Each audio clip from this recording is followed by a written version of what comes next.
Thank you for talking to me today, Mrs. Paul. You're welcome. Okay, so my first question is, what do you think are the most important qualities of a leader? I think the ability to communicate so that people know what to expect and what their job duties are, what they have to do is a very important leadership. And I think having a sense of humor. So not thinking that you're better than anybody else. Yeah, just being very with the people. Exactly. How do you try to exhibit your leadership values in your everyday life? I really try to do whatever I expect like my staff to do. Yeah. So I always say, students don't want to do the towels at school. Well, when we first started the schools, I did the towels. Right. I answered the phones. I've done every job. Yeah. I've done every position so that way I know what their job looks like and I can do it as well, but I can appreciate what they're doing. What is your mission as a leader?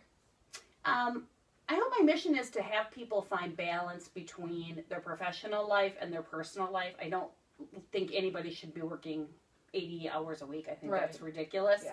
So my mission is, if you're working 80 hours, why are you working 80 hours? Something's wrong and we have to fix it. Yeah. You're very treat others as you'd want to be treated. Absolutely. Kind of Absolutely. Who have some of your mentors been that have like shaped your leadership style and just who you are? One of my first mentors, her name was Holly.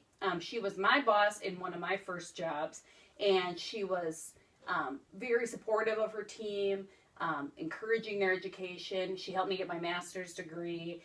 So I really have always thought of her as kind of my first mentor. I also think probably everybody, their parents are mentors to them to some degree as far as how they're raised and what they see and what they experience. Their values, that kind of thing. Yeah, and I'm really lucky. I mean, I get to hear John Paul speak, and he's one of, he's a billionaire. Yeah. It's nice to have somebody like that you get to hear his messages. Yeah. Oh, he's absolutely inspiring. What specific lessons have you learned from your mentors?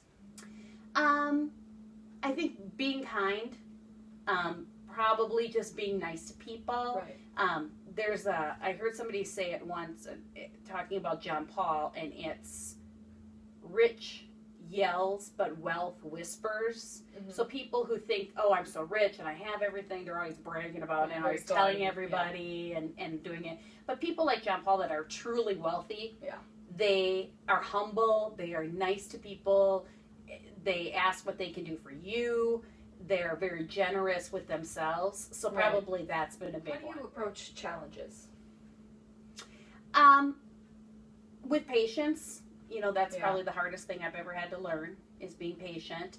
That with every challenge, there's an opportunity. Right. So I always look for what the opportunity is. And that probably no problem is life-threatening. We are not going to die. We're not going to die if something happens.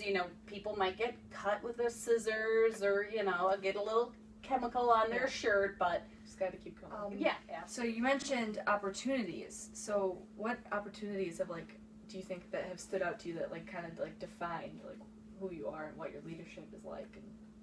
I think the opportunity to go on past college and get my master's degree, that was a huge opportunity with Holly that I had with that job. Yeah. I think the opportunity when I moved back here and started working at Ariel and heard about what Paul Mitchell was doing and heard what they were doing with the schools, and that they gave me the opportunity to become a Paul Mitchell school, because I had to go through a process with them and they had to make sure, does she know what she's doing?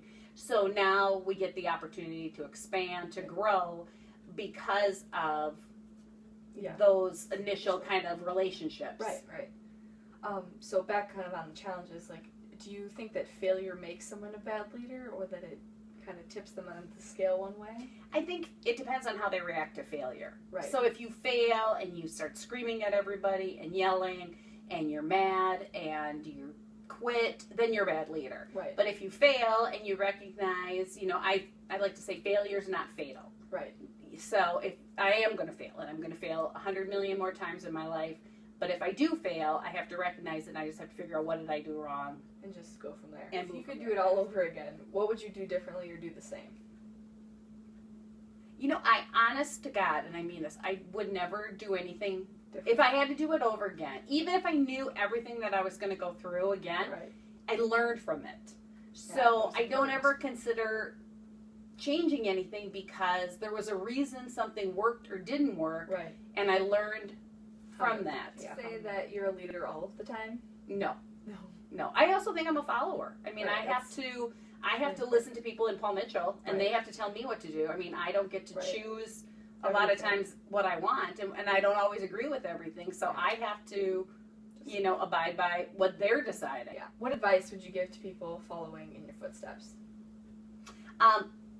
The best thing I ever heard was success unshared is failure.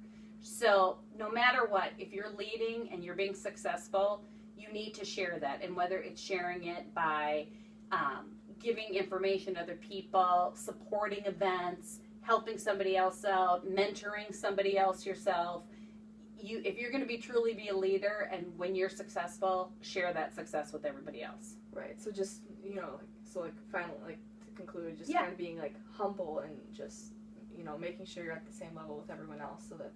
And be grateful. Right, yeah, because you were once that person. Yeah, and you never know when it's all going to change. So you might as well be nice to everybody, not burn bridges, and have good relationships with people, because you never know. I never know someday when I may need Katie Wagner's help. Yeah, exactly. And so I helped her with her interview. She might help me someday. You never know.